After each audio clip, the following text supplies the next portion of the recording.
పిల్లలకి స్కూల్ పాఠశాల అయితే పేరెంట్స్కి స్కూల్ పేరెంట్స్ శాల.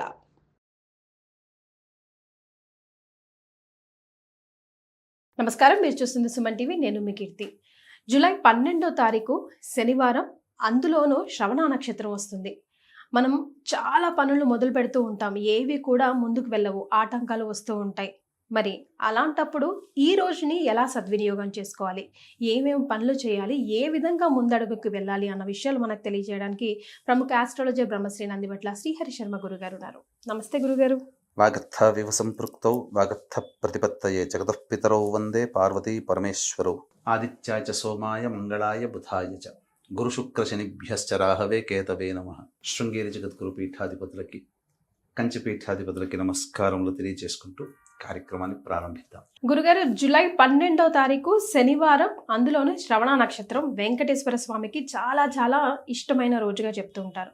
మరి చాలా మంది మనం చూస్తూ ఉన్నాము, ఏ పని చేసినా ముందడుగు వెళ్ళట్లేదండి, ప్రతిదీ ఆటంకమే, అయ్యింది మళ్ళీ ఇంతలోనే వెనక్కి వెళ్ళిపోతుంది, ఇంకా అయిపోయిందిలే నారాయణ అనుకుంటామని. ఈరోజు ఈ పని చేస్తే ఈ పనులన్నీ అట్లీస్ట్ ముందడుగు పడుతుంటాయి, లేదా 100% పూర్తయ్యే అవకాశాలు ఉంటాయి అని చెప్తా ఉన్నారు కదా. మరి ఏం చేయాలి, ఎలా సద్వినియోగం చేసుకోవాలంటారు? మీ మాటల్లోనే ఆగిపోయింది పని, అయిపోయింది నారాయణ అంటున్నారు కదా. గురుగారు, ఆ నారాయణుడి యొక్క జన్మ నక్షత్రము శ్రవణ నక్షత్రం. మరియు వెంకటేశ్వర స్వామికి ఆరాధన విశేషంగా చేసేది శనివారం రోజున. ఇవి రెండూ కలిసినటువంటి అద్భుతమైనటువంటి రోజు. పైగా పౌర్ణమి వెళ్ళి ఆ చంద్రుని బలము సంపూర్ణముగా ఉన్నటువంటి రోజు, బహుళ విధియ. కాబట్టి అంటే బహుళ విధియ తదియ కూడా కలిసి వచ్చింది, అంటే అమ్మవారికి సంబంధించినటువంటి రోజు కూడా. కాబట్టి ఈ రోజున నారాయణుడి యొక్క జన్మ నక్షత్రం కాబట్టి నారాయణుని సంబంధించినటువంటి పని చేసినట్లయితే, నారాయణుడు దేనికి సంకేతము? మోక్షకారకుడు, అంటే మోక్షాన్ని ప్రసాదించేవాడు అని అర్థం. అయితే ఇక్కడ చేయవలసినటువంటి ప్రతి మానవుడు కూడా తన జీవితంలో ఎన్నో ప్రయత్నాలు చేస్తుంటాడు. ఆ ప్రయత్నాల్లో అన్ని ఆటంకాలే ఇప్పుడున్నటువంటి కలియుగంలో. ఈ సిచ్యువేషన్ లో ఇప్పుడైతే అసలు ఏ పనులు, ఏ మనిషిని కదిలించినా కష్టమే, కష్టమైనటువంటి పనులు. అంతేకాకుండా పిల్లలకి వివాహాలు కాకుండా ఇబ్బంది పడుతుంటారు, సంతానాలు కలగకుండా ఇబ్బంది పడుతుంటుంటారు, తరచూ అనారోగ్యానికి పాలవుతూ ఉంటుంటారు. అలాగే దాంపత్య సమస్యలు అనేటువంటివి ఉంటుంటాయి. ముఖ్యంగా ప్రతి కుటుంబంలో కుటుంబ సభ్యుల మధ్య అవగాహన ఉండదు. ఇంకా చెప్పాలి అని అంటే, వివాహమై ఏళ్ళు గడుస్తున్నా సంతానం కలగదు, సంతానం కలగకుండా వివాహం అవుతున్నా దాంపత్యం నిలవలేనటువంటిది. 1, 2, 3, 4 డైవర్స్లు అవుతున్నారు. అంతేకాకుండా చాలామంది సమస్యలు ఎట్లా ఉన్నాయనంటే, ధనపరమైన సమస్యలు. అనాలోచిత నిర్ణయం తీసుకొని డబ్బులు ఏదో ఒక దాంట్లో ఇన్వెస్ట్మెంట్ చేయడమో, లేకపోతే ఎవరికో ఒకరి చేతిలో పెట్టడము, తద్వారా ఏమైపోతుంది, ఆ డబ్బులన్నీ వేస్ట్ అయిపోయి గొప్పగా బ్రతికిన వాళ్ళు, ఫ్లైట్లో తిరిగిన వాళ్ళు స్కూటర్లో తిరగాల్సిన పరిస్థితి వస్తుంది. చాలామంది జీవితాలు ఇప్పుడు జరుగుతున్నదమ్మా. అంతేకాకుండా ప్రతి కుటుంబంలో కూడా ముందు ఒక అడుగు వేస్తే వెనక 2 అడుగులు లాగినట్టుగా ఏ పని ముందుకు సాగట్లేదు. వీళ్లతో పాటు కొంతమంది 1 సంవత్సరంలో వివాహం అవుతుంటుంది. ఆ వివాహమైన సందర్భంలో వీళ్లతో పాటు వివాహమైన కొన్ని కుటుంబాలు చాలా ఉన్నత స్థితిలోకి వెళతాయి, వీళ్ళది మాత్రం ఎక్కడ వేసిన గొంగడి అక్కడన్నట్టుగానే ఉంటుంది. మరీ ముఖ్యంగా కొంతమంది జీవితాల్లో ఎన్నో పూజలు చేశాము, ఏ దైవము లేదు, తిరగని చెట్టంటూ లేదు, మొక్కని దైవం అంటూ లేదని చెప్పి వాపోతుంటారు. దేవుడు లేడు అని స్థితికి వస్తారు, అయినా వాళ్ళ పనులు పూర్తి కావు. అంతేకాకుండా గొప్పగా పనులు ప్రారంభం చేసేసి నష్టాల పాలైనటువంటి వాళ్ళు ఎంతోమంది. ఇప్పుడు వీక్షించేటువంటి ప్రేక్షకుల్లో ఎంతమంది లేరు సమస్యలు అనేటువంటి, ప్రతి వ్యక్తి సమస్యలతోనే బాధపడుతున్నాడు. కన్స్ట్రక్షన్ సగంలో ఆగిపోవడము, ఏదైనా జాగా అమ్ముడు పోకపోవడము, ఇల్లు దొరక్కపోవడం, ఇట్లా అనేక సమస్యలు. ఇప్పుడు డబ్బులు పెట్టుకుంటే రెడీగా ఇల్లులు కంటికి కనబడవు, ఏదో ఒక చోట ఫిక్స్డ్ చేస్తారు, అప్పుడు అన్ని మన ఇంటి పక్కన ఇల్లులు కనబడుతుంటాయి. కొనాలన్నా గృహపరమైనటువంటి కోరిక నెరవేరకపోవడం, సమయానికి డబ్బు అందకపోవడం, మంచి ఉద్యోగం, ఇలా 1, 2 ఒక రకమైనటువంటి సమస్య కాదమ్మా. ప్రతి మనిషి కూడా సమస్యలతో ఎదుర్కొంటున్నాడు అంటే అతని యొక్క జాతకరీత్యా ఈ అనేక రకాల సమస్యలు ఎదుర్కొంటున్నా అంటే జాతకంతో సంబంధం లేదమ్మా. ఇంకా ఖచ్చితంగా ఆ కుటుంబంలో పితృదోషం ఉన్నట్టే లెక్క. పితృదోషము లేదా పితృశాపము అని అంటే తండ్రి వైపు 6 తరాలు తల్లి వైపు 3 తరాల్లో దుర్మరణాలు గనక ఉన్నట్లయితే అది పితృదోషము లేదా పితృశాపంగా మారి ఇప్పుడు అనేక రకాల సమస్యలు ఎదుర్కోవడానికి అది మూల కారణం అవుతుంది. ఇది తెలియకుండా ఎన్నో రకాల పూజలు చేశాము, దేవుడు లేడు అని వాపోయేదానికంటే ఆ పితృదోషము పితృశాపం అనేది నివారించుకుంటే మంచిది. అందుకనే దీనికి ఈ పితృదోషము పితృశాపమునికి సంబంధించి నివారణ మార్గంలో కొన్ని తిథులు కొన్ని నక్షత్రాలు చెప్పబడి ఉన్నాయి శాస్త్రం ప్రకారం. ఆ సమయంలోనే చెయ్యాలి. ఓకే.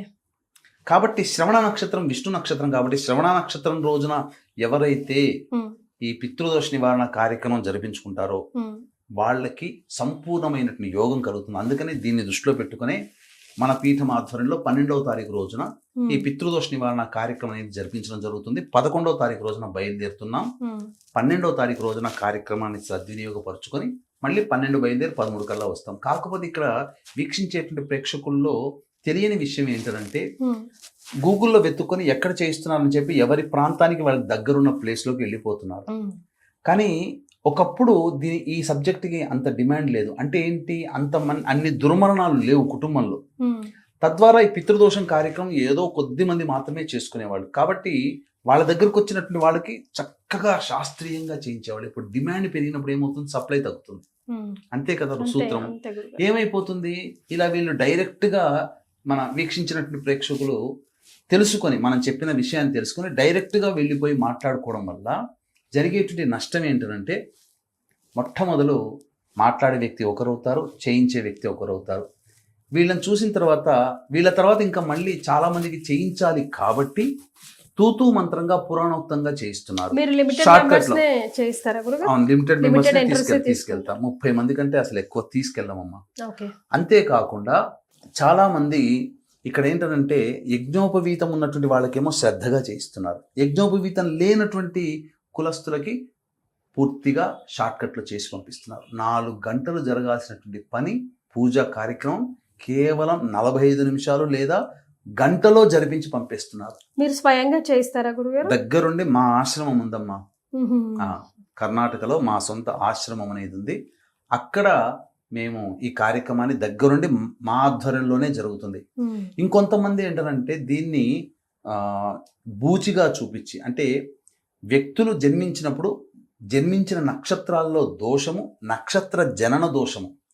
కానీ ఉన్న 27 నక్షత్రాలలో కొన్ని నక్షత్రాల్లో పుట్టడమే పితృదోషముగా చెప్పి భయపెట్టి జనాలని అనవసరంగా ఈ పూజా కార్యక్రమాలు చేస్తున్నారు. కాబట్టి వీక్షించేటువంటి ప్రేక్షకులు అటువంటివి నమ్మకండి. మీ కుటుంబంలో అనగా భర్త లేదా తండ్రి వైపు 6 తరాలు, భార్య లేదా తల్లి వైపు 3 తరాల్లో దుర్మరణాలు, అంటే road accident, fire accident, suicide attempt, నదిలో బావిలో పడి చనిపోవడం, ఇంట్లోంచి వెళ్ళిపోవడం, లివర్ ఫెయిల్యూర్, కిడ్నీ ఫెయిల్యూర్, క్యాన్సర్తో చనిపోవడం, 60 సంవత్సరాల లోపల ఏ విధంగా చనిపోయినా దానికి ఇలానే లేదు, ఎలాగైనా 60 సంవత్సరాల లోపల చనిపోయినా, కాలసర్పదోషంలో జన్మించిన, స్త్రీ హత్య, గోహత్య, బ్రాహ్మణ హత్య, పిల్లిని చంపినా పితృదోషమే. కరోనాలో చనిపోయినా, ఎవరు చనిపోయినా అది పితృదోషమే. అలాగే ఈ liver failure, kidney failure, cancer రోగాలతో ఎవరైతే అనారోగ్యం పాలయ్యి బాధపడుతుంటారో వాళ్ళ ఇంట్లో అది పితృదోషమే. అంతేకాకుండా ఈ యొక్క పితృదోషం ఉన్నటువంటి కుటుంబాల్లో కేవలం ఆడపిల్లలు మాత్రమే సంతానంగా ఉంటారు, పురుష సంతానం ఉండదు. అలాగే ఇంటర్ క్యాస్ట్, ఇంటర్ రిలీజియన్ మ్యారేజ్లు మీ కుటుంబంలో జరిగాయి అని అంటే అది పితృదోషం ఉంటేనే అలా జరుగుతాయి. అంతేకాకుండా మీ పిల్లలు ఇప్పుడు inter caste, inter religion marriage చేసుకోవడానికి సిద్ధపడుతున్నారంటే పితృదోషం ఉంటేనే ఆ విధంగా ఉంటాయి. కాబట్టి తప్పకుండా ఇప్పుడు చెప్పినటువంటి సమస్యలు అనగా డబ్బు నష్టపోవడం కానీ, సంతాన పరంగా లేకపోవడం కానీ, దాంపత్యం లేకపోవడం కానీ, వివాహం కాకపోవడం కానీ, ఇక అన్ని రకాలుగా సమస్యలతో సతమతమవుతూ ఈనాడు రేపు ఎప్పుడు కరుణిస్తాడు దైవం అని చెప్పి దైవం గురించి ఆలోచించేదానికంటే ముందుగా ఈ పితృదేశం అనగా మీ కుటుంబంలో మోక్షాన్ని పొందినటువంటి అన్సాటిస్ఫైడ్ సోల్స్ అనేటువంటివి మీ వంశంలో ఉండడం వల్ల పితృదేవతని మోక్షాన్ని ప్రసాదించేది వంశాంకురాలుగా, వంశోద్ధారకులుగా మీరే. కాబట్టి అది మీరే చెయ్యాలి. ఇక్కడ కొన్ని సందర్భాల్లోనేమో కొంతమంది స్వయంగా రాలేని వాళ్ళు ఉంటారు, బిజీ స్కెడ్యూల్లో ఉండి, అలాగే అనారోగ్య పాలయ్యి ఉండి, అలాగే ఆడపిల్లలే ఉండి చేయలేని వాళ్ళు ఉంటారు. భర్త చేద్దామంటే భర్తకి తల్లిదండ్రులు ఉంటారు, చేయకూడదు. అల్లుడు చేయకూడదు అప్పుడు. అచ్చా. ఇలాంటి సందర్భంలో విదేశాల్లో ఉన్న వాళ్ళు చిన్న కార్యక్రమం కోసం రాలేరు. కాబట్టి ఇటువంటి వాళ్ళ కోసం మనం ఏంటంటే బ్రాహ్మణుని కర్తగా పెట్టి చేయిస్తాం. రైట్. ఇది దోషంతో కూడుకుంది. ఏ బ్రాహ్మడు పడితే ఆ బ్రాహ్మడు ఒప్పుకోడు. పైగా దీనికి తండ్రి లేని బ్రాహ్మడు కావాలి. కాబట్టి ఆ బ్రాహ్మడు సంతోషించే తగు రుసుము మనం చెల్లించుకొని కర్తగా పెట్టి చేయించుకుంటే స్వయంగా వస్తే ఎటువంటి ఫలితమో అదే ఫలితం ఉంటుంది. కర్తగా పెట్టుకున్నటువంటి వాళ్ళకి మనం ఏం చేస్తున్నామంటే వీడియో రికార్డ్ చేసి జరిగిన ఆరభ్యత మొదటి నుంచి అయిపోయేంత వరకు పూర్తిగా వీడియో రికార్డ్ చేసి మనం పంపిస్తాం. ఇది మన ఆశ్రమం కర్ణాటకలో ఉంది కాబట్టి అక్కడ చక్కగా చేస్తున్నాం. మళ్ళీ చెప్తున్నాను, ఇటువంటివి డైరెక్ట్గా వెళ్ళి మీరు నష్టపోకండి. సమయం నష్టము, ధనము నష్టము, మీకు సరిగ్గా చేయించరు. ఇది నేను చెప్తున్నాను, నేను స్వయంగా చూశాను కాబట్టి, ఈ అనుభవం అయింది కాబట్టి మళ్ళీ చేయించుకున్న వాళ్ళు ఉన్నారు ఇట్లా. కాబట్టి చక్కగా మన పీఠమాధ్వర్యంలో చక్కగా నిజాయితీగా జరుగుతుంది. ఇది సామూహికంగా చేసే కార్యక్రమం కానే కాదమ్మా. సామూహికంగా గోతనామాలతో అర్చన అభిషేకాదులు చేస్తారు, కానీ ఇది సామూహికం కాదు. ఎవరి సామాన్లు వాళ్ళకే, ఎవరి మంటపం వారికే ఉంటుంది. ఎవరిని కలపరు. అందరికీ ఇండివిజువల్ గానే కూర్చోపెట్టి ఈ కార్యక్రమాన్ని శాస్త్రీయబద్ధముగా 4 గంటల పాటు చేయిస్తారు. గంట పాటు చేశారు, గంటలో అయిపోగొట్టారంటే అది మోసమే. ఇది గుర్తుపెట్టుకోండి. చాలా మంది ఇవి తెలుసుకోలేకుండా ఉండి డైరెక్ట్ గా వెళ్ళిపోవడము, లేకపోతే కొన్ని నక్షత్రాల్లో పుడితే పితృదోషం అని చెప్పి భయపడిపోయి ఆ విధంగా వెళ్ళడమో చేస్తున్నారు. అటువంటి చేయకండి. మీ కుటుంబంలో దుర్మరణాలు ఉండి అన్సాటిస్ఫైడ్ సోల్స్ ఉంటేనే ఈ విధమైనటువంటి కార్యక్రమం చేసుకోమని శాస్త్రం చెప్పబడి ఉంది. రైట్. అంటే డబ్బు, సమయం రెండు కూడా ఎవరికి ఊరికే రావు కదండి, ఎంతో కష్టపడితే తప్ప. అయితే ఏది చేసినా గురుగారి ఆధ్వర్యంలో అయితే మనం చూస్తూనే ఉన్నాము, శాస్త్రీయంగా చేస్తారు. కాబట్టి మీరు వెచ్చించే ఆ సమయాన్ని, డబ్బుని విలువకి ఆయన 100కి 100 పాళ్ళు మనకు అది పేబ్యాక్ చేస్తారు. కాబట్టి దయచేసి కింద స్క్రోల్ అవుతున్న నంబర్కి కాల్ చేస్తే గురుగారు అపాయింట్మెంట్ తీసుకోవచ్చు. అంతేకాదమ్మా, డైరెక్ట్గా వెళితే 2-3 వేలు తేడా, అంతకంటే ఎక్కువ ఏముండదు. కానీ శాస్త్రీయంగా జరిపించుకునే అవకాశాన్ని కోల్పోతారు. తూతూ మంత్రంగా షార్ట్ కట్ గా జరుగుతుంది. అది ఇష్టపడితే డైరెక్ట్ గా వెళ్ళిపోవచ్చు, తప్పులేదు. మనకు కావాల్సింది వారు సాధించడం, వారి ఆశీర్వాదం కదా గురుగారు, అంతే కదా. రైట్. చాలా సంతోషం అండి. సర్వం శ్రీ ఉమామహేశ్వర పరబ్రహ్మార్పణమస్తు.